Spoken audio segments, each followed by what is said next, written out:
Hello creators, today I want to continue my um, sharing on my 434 challenge, how it's going. So if you haven't heard about what the 434 challenge is, I'll give you a quick rundown of what I'm doing. The first 4 days were all about foundation, so it's about grounding, connecting, setting something solid, understanding I'm here, knowing I'm here, not about everything else, but just foundation, grounding, stability. And then the next 3 days were all about the body, creating a stable body and identifying the body and understanding the body and um, learning what the body does. And that is the 3 days that I just experienced. And then the last 4 days are all about the mind. How can I put this clean the mind and put it onto a stable body and a stable platform. So that's the 434 challenge. It's an 11-day challenge. Go ahead and hit the hashtag and go to the bottom video or look on my page, and I have a more detailed explanation of this challenge. You can join it in if you want. So I'll just go into what I wanted to speak about. So there's multiple dimensions that I'm probably going to be touching in. So I don't want to like disorient or anything, but I want to share like some stuff that I've been noticing about my body. There's way too much for me to even identify in just 3 days. Like this mechanism is extremely complex, and that is something I'm noticing more than anything, truly. So first thing is I'd probably say senses, because this body, how it responds to the world is based on senses, right? So when you see something you're driving, you see all these billboards, and you didn't actually even see them necessarily, like you didn't consciously see them, but you're driving, you're still perceiving. Your senses are on maximum all the time, but your conscious awareness of what you're sensing is not always directed towards 100% of what you're capable of. So that is something that's been huge for me, learning this, because you could be driving down the road and see that billboard but not even look at it, and next thing you know you're interested in McDonald's, and you're like, why would I even want these thoughts start coming in certain ways based on the senses. And so what happens is you orient yourself with your senses, you balance with your senses, you communicate out based on your senses. And our senses, our ears, right, when we hear things, there's a lot of things you can actually notice now that you didn't notice before that you're hearing. Because there's a lot of noises that are just, even in complete silence, there's many things, and we know this, and sitting with that and hearing, and eyes as well. There's a lot of things that are in your peripheral that you can see. Like right now I'm looking straight, but I actually see a dog toy over there, for example, and these eyes are very powerful with change. Like when you see things, that generally makes you go into your impressions of the past and then come back out with what you think you're seeing, opposed to the raw sense of sight. So that's another thing that I noticed and been working on, is the fact that what is actually being perceived is manipulated, and then you think that's how it is. That is where your conscious attention is going.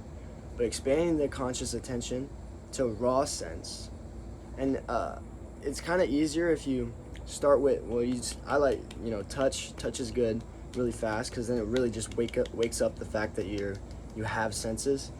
And then you can do your ears, you can cover them up and go and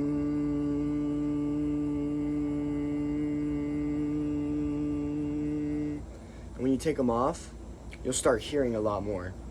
I noticed this because when you do this, you go extremely internal, shutting off all of the other sound, and everything you hear is just inside you, your organs shaking and everything.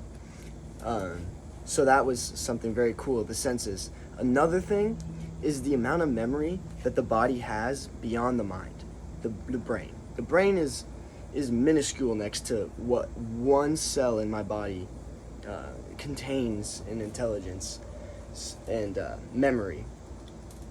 So, of course, like my ancestors are in me, and of course, how I move about my days, how I speak. See, I say the term about my days. I've said it before. The reason I say that again is because there's memory, and my body knows how to do these things in life. Everybody has it. The body has a memory of doing the things that they do. Beyond, not even the mind though. This is what's interesting. If I took out your conscious, if you just went unconscious, your body would still have all of that intelligence, and it'd still be able to pour a cup of coffee, and it'd still be able to drink. It wouldn't have anything to tell it to do it, right? But the memory is within the body, every single cell of the body, to many aspects. So what I'll probably go into here is before all of those memories that our cells and our body has learned to do, before all of that, there is a space in which it's like nothingness, and that is a place of pure intelligence without memory as like a limitation on it. And that is also in every cell of your body. So being conscious of that, every single cell of your body can either do the memory of the past or connect to an intelligence, like where your dreams go, when you're dreaming. That space intelligence can program your cells to be able to create new action from your dream. That you access this intelligence within you and shape yourself.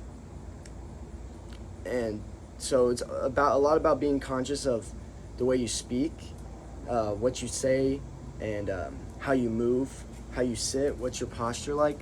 All of these things has been good focus for learning this body and trying to stabilize it, because there's all of these habits, right? But if I can remain outside the habits, I will use my body's capacities. It's not like habits are bad. There's so many things that this body right here has learned to do that help and are amazing and is a beautiful gift from God. So those things, of course, are amazing. So I can expand upon it on stuff I don't like. That this is, oh my gosh, necessarily that I have within. So that was the big aha, is the fact that the entire system, every cell is loaded up with intelligence and memory.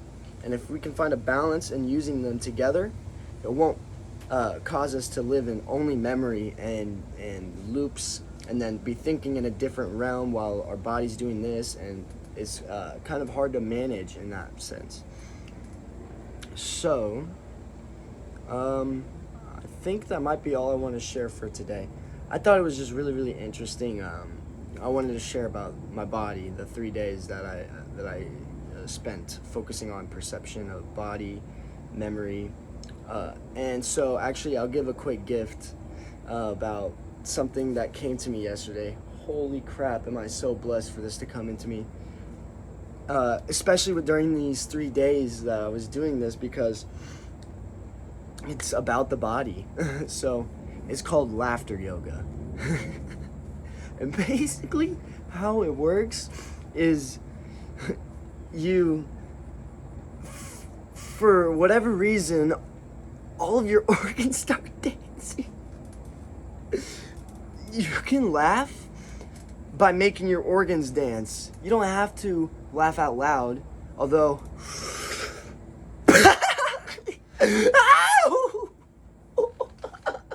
you can. What happens is, let's say you can't pay rent. You look at the bill and you go and what will happen is it will just kind of, anytime that happens, you're in a higher state and you can solve that issue really fast.